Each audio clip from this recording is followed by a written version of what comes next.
Social science के board exam के लिए बच्चों 2 ही दिन बचा हुआ है। ऐसे में कुछ इंपॉर्टेंट टॉपिक्स के साथ आज के इस वीडियो को हम शुरू करते हैं। तो इस वीडियो में हम क्या देखेंगे बच्चों? इस वीडियो में हम देखेंगे कुछ ट्रीटीज के बारे में, लॉज के बारे में, पैक्ट और पार्लियामेंट्स के बारे में। तो शुरुआत करते हैं एक्ट ऑफ यूनियन से।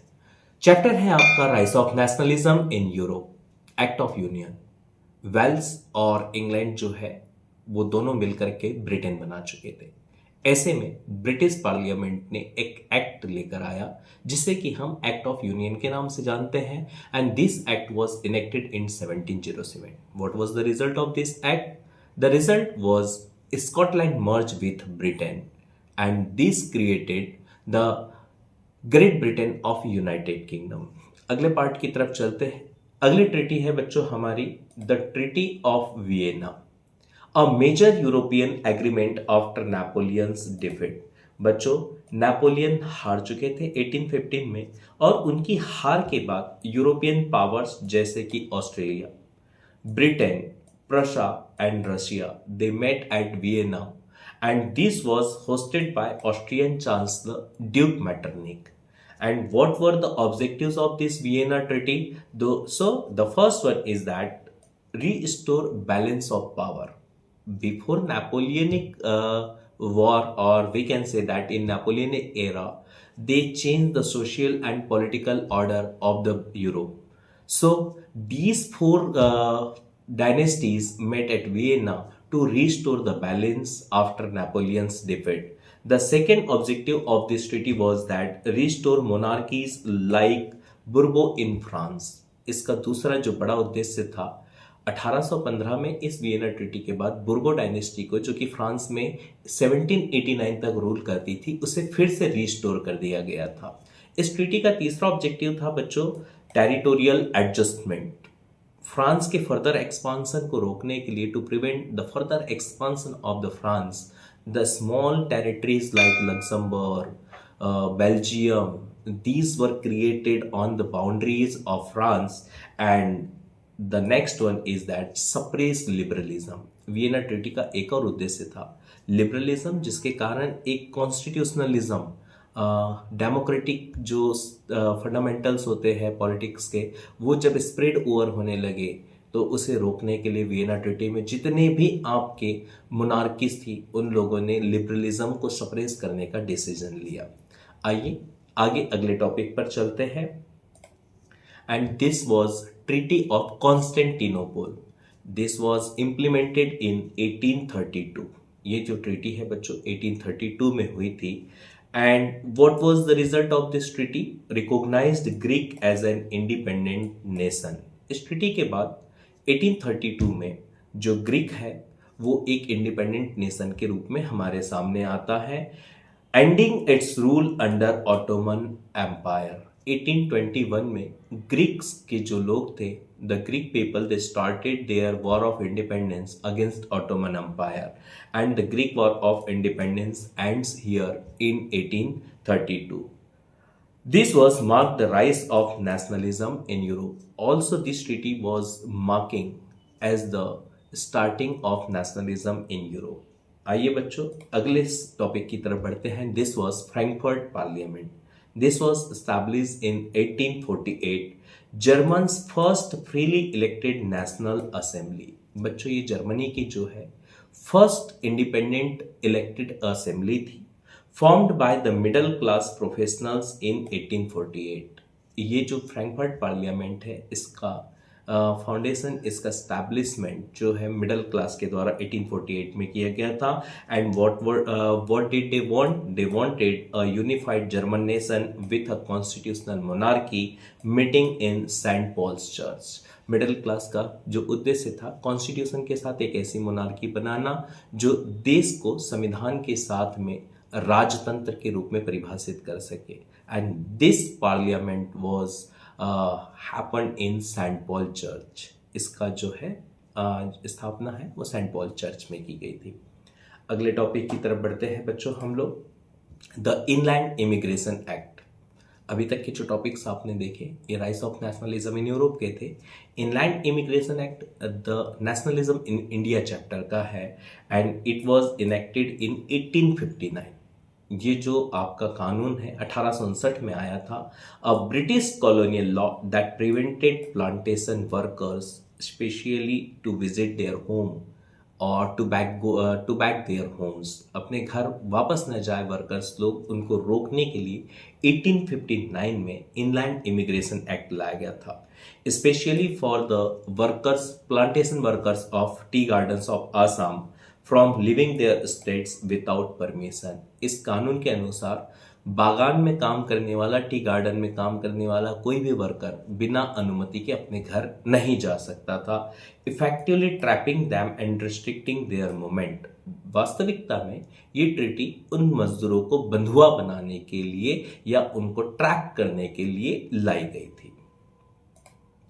अगला हमारा जो मुख्य टॉपिक है बच्चों, वो है द प्रिंट कल्चर टॉपिक से, and this was vernacular press act of 1878। ये जो है हमारा 1878 का वर्नाकुलर प्रेस एक्ट है। बच्चों यहाँ वर्नाकुलर का मीनिंग हमें जानना जरूरी है।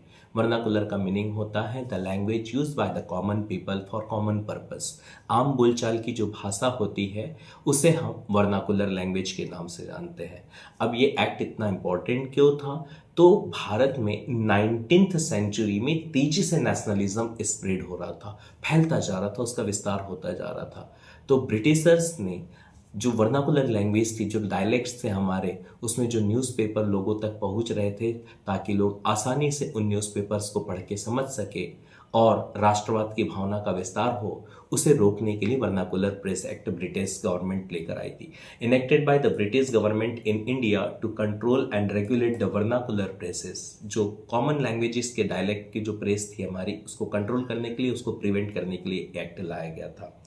Included newspapers publication in regional language to put a limit on Indian press. सबसे बड़ा उद्देश्य था बच्चों इसका, भारत की प्रेस, भारत की जो हमारे अखबार निकलते थे रीजनल लैंग्वेजेस में, उसके ऊपर एक रोक लगाना ताकि नेशनलिज्म को रोका जा सके and prevent criticism on British policies. इसका दूसरा बड़ा उद्देश्य था बच्चों, ये न्यूज़पेपर्स लगातार ब्रिटिश पॉलिसीज को क्रिटिसाइज कर रहे थे, तो इसके माध्यम से सरकार चाहती थी कि हमारी रीजनल लैंग्वेज जो कि नेशनलिज्म को प्रमोट कर रही थी उस पर रोक लग सके, और इंडियन मीडिया जो न्यूज़पेपर्स है, रीजनल न्यूज़पेपर्स है, जो वर्नाकुलर लैंग्वेज की न्यूज़पेपर्स है, जो लगातार ब्रिटिश पॉलिसीज को क्रिटिसाइज कर रहे थे, they also wanted to prevent them. Next topic की तरफ चलते हैं। अगला टॉपिक है बच्चों हमारा नेशनलिज्म इन इंडिया का, Gandhi Irwin pact. Gandhi Irwin Pact, this was enacted between Mahatma Gandhi and Lord Irwin in 1931. On 5th of March, the parties were Mahatma Gandhi from Indian National Congress and British Viceroy Lord Irwin. Background: This came just after the successful salt Satyagraha और दांडी मार्च। ये जो Gandhi Irwin समझौता है बच्चों 1931 का, ये गांधी जी के salt सत्याग्रह के जस्ट बाद में हुआ था and growing pressure from civil disobedience movement. British government was under huge pressure after this successful salt satyagraha. So Gandhi and Irwin came into an agreement after this successful march. इसके कुछ objectives थे और या गांधी और इरविन के बीच कुछ समझौते हुए थे। उसके कुछ की ऑब्जेक्टिव्स है, की टर्म्स है। Gandhi ji agreed to call off civil disobedience movement. Gandhi ji जो थे वो तैयार हो गए थे कि हाँ, हम जो है सविनय अवज्ञा आंदोलन या सिविल डिसोबीडियंस मूवमेंट को बंद कर देंगे। Also the British government agreed to release most political prisoners. British government ने भी कह दिया ठीक है, हम भी आपके जो पॉलिटिकल प्रिजनर्स हैं उनको हम छोड़ देंगे। Right to make salt for personal use was allowed. इस मार्च का जो सबसे बड़ा उद्देश्य था सिविल डिसोबीडियंस मूवमेंट का, the people got right to make salt. लोगों को अधिकार मिल चुका था कि वो भी अब नमक बना सकते थे। Gandhi ji agreed to take part in second round table conference. इस गांधी इरविन पैक्ट के बाद बच्चों गांधी जी जो है ब्रिटेन में सेकेंड राउंड टेबल कॉन्फ्रेंस में पार्टिसिपेट करने गए थे। एक्चुअली हिस्ट्री में 3 राउंड टेबल कॉन्फ्रेंसेस आती है, first, second and third round table conference. The first and the third round table conference was boycotted by Indian National Congress. Only the second round table conference was in beach the Indian national Congress was participated. आइए अगले topic की तरफ चलते हैं। Next topic है बच्चों very most important topic, Poona pact और the Mahatma Gandhi and B R Ambedkar pact of Poona in 1932। Gandhi ji और बी आर अम्बेडकर साहब के बीच हुआ था।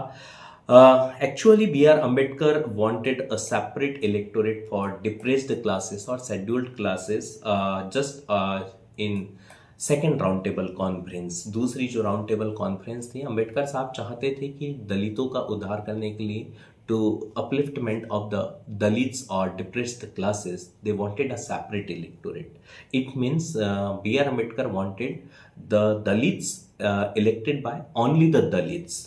जो दलितों का चुनाव है वो केवल दलित करेंगे। दे हैड सेपरेट इलेक्टोरेट्स, उनका निर्वाचन, उनके कॉन्स्टिट्यूएंसीज अलग होगी। They were not participated in a common election which were held for the whole India before their participation. A crucial agreement between Mahatma Gandhi and B R Ambedkar. Poona समझौता जो है गांधी और अम्बेडकर के बीच एक बड़ा महत्वपूर्ण समझौता था। Ending Gandhi ji fast against separate electorate. इस समझौते के बाद गांधी जी ने सेपरेट इलेक्टोरेट की मांग को लेकर, बी आर अम्बेडकर की मांग को लेकर जो एक आंदोलन, एक उपवास किया था, इट वॉज अनटू डेथ, आमरण अनशन था, उसका अंत हुआ। And depress classes now schedule caste by creating a system of joint electorate with reserve seats. और अंबेडकर इस बात पर मान गए कि हाँ, हम सेपरेट इलेक्टोरेट नहीं चाहते, और गांधी जी ने जो शेड्यूल कास्ट है, डिप्रेस्ड क्लासेस है, उसको रिजर्व सीट प्रोवाइड की। And these seats were increased from 71 to 148। Indian parliamentary councils जो थी, या फिर हमारी जो प्रोविंशियल काउंसिल्स थी, उसमें डिप्रेस क्लास के लिए 71 सीट्स पहले रिजर्व थी, जिसे बढ़ा करके 148 कर दिया गया था आफ्टर दिस पूना पैक्ट। अगले टॉपिक पर चलते हैं बच्चों। This topic was taken from civics book, the chapter number 1, power sharing, only Sinhala act और सीहल ओनली एक्ट ऑफ 1956। ये जो एक्ट है बच्चों 1956 का सीहल ओनली एक्ट है। The official language act which declared Sinhala as the sole official language replacing English.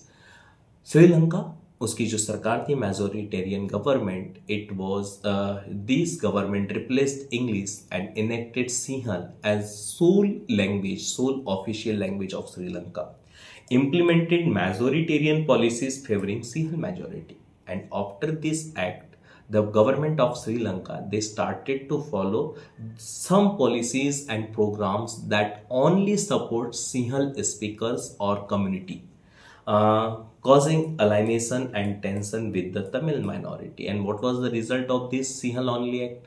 Tamils जो लोग थे श्रीलंका में रहने वाले, जब प्रेफरेंशियल पॉलिसी स्टार्ट हुई, वो भी किसके लिए? सिंहल स्पीकर्स के लिए। तो तमिल बोलने वाले जो वहाँ के स्पीकर्स थे, उनके बीच अलाइनेशन, अलगाववाद बढ़ने लगा।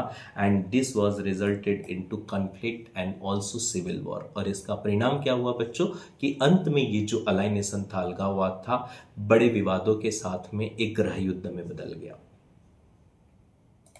नेक्स्ट टॉपिक कि इस टॉपिक के जो की पॉइंट्स है बच्चों वो है Sinhala as only official language. Sinhala only act recognises Sinhala as the sole language of Sri Lanka. Protection of Buddhism. Sinhala only act में जो है अगला टॉपिक था बच्चों, the British government only protect, promote and foster Buddhism as their national religion. Our country, we can say that we are secular country, but Sri Lanka they are not. Sri Lanka एक जो है secular, धर्मनिरपेक्ष या पंथ निरपेक्ष देश नहीं है। The government has only Buddhism to protect, promote and foster. Preferential policies that were also known as majoritarian measures. इसे हम लोग जो है बच्चों बहुसंख्यक नीति या बहुसंख्यकवाद के नाम से भी जानते हैं। And what was the impact of these Sinhala only act? Alienation of Tamil. इसका परिणाम क्या हुआ? तमिल्स के और श्रीलंकन जो सिंहल स्पीकर्स थे उनके बीच अलाइनेशन बढ़ता गया। Increased tension and this was resulted a civil war. और दोनों कम्युनिटीज के बीच में तनाव बढ़ा and this was resulted in civil war. गृह युद्ध श्रीलंका में प्रारंभ हो गया। अगले टॉपिक की तरफ बढ़ते हैं। नारी शक्ति वंदन अधिनियम 2023 Women's Reservation Bill, also known as this act was enacted in 2023। महिलाओं को 1/3 रिजर्वेशन हमने पंचायती राज में पढ़ा है, हम लोगों ने म्यूनिसिपैलिटीज में भी महिलाओं को 1/3 रिजर्वेशन पढ़ा है, but what about in parliament and state legislative assembly? So to provide 1/3 reservation to women in state assemblies and national assemblies in Lok Sabha, the government enacted a bill in 2023 and this was known as Nari Shakti Vandan Adhiniyam. Reserve 1/3 seats for women in Lok Sabha and state legislative assemblies। ये जो act है बच्चों, ये क्या provide करता है? महिलाओं को लोकसभा और अलग अलग राज्यों की विधानसभाओं में 1/3 सीट उनको आरक्षित करता है। Seats are reserve for women from SC, ST and OBC। ये जो सीट्स होगी बच्चों, ये ST, SC और OBC से आने वाली महिलाओं के लिए आरक्षित होगी। Implemented through amendment number 106, Bharat के संविधान संशोधन नंबर 106 के अंतर्गत नारी शक्ति वंदन अधिनियम 2023 को स्थापित किया गया है। Means the amendment number 106 held in 2023 that was enact नारी शक्ति वंदन अधिनियम। अगले टॉपिक की तरफ बढ़ रहे हैं, ज्योग्राफी से है। Indian wild life protection act 1972, Bharat वन्य जीव संरक्षण अधिनियम 1972, various provision for protecting habitats. Bharat की जो विभिन्न जंगली जानवर हैं उनके आवास को, उनके हैबिटेट्स को प्रोटेक्ट करने के लिए अलग अलग प्रावधान बनाए गए थे। All India list of protected species was also published. साथ ही भारत में कुछ जानवर जिनका बहुत अधिक शिकार होने के कारण they are in endangered status, so they provided a protected species. Also we published a list for these species. Programs was towards protecting the remaining population of certain endangered species। कुछ endangered species थी बच्चों, उनको protect करने के लिए कुछ programmes भी initiate किए गए थे। बैनिंग हंटिंग 1972 का जो एक्ट है 72 का, ये हंटिंग पर बैन करता है।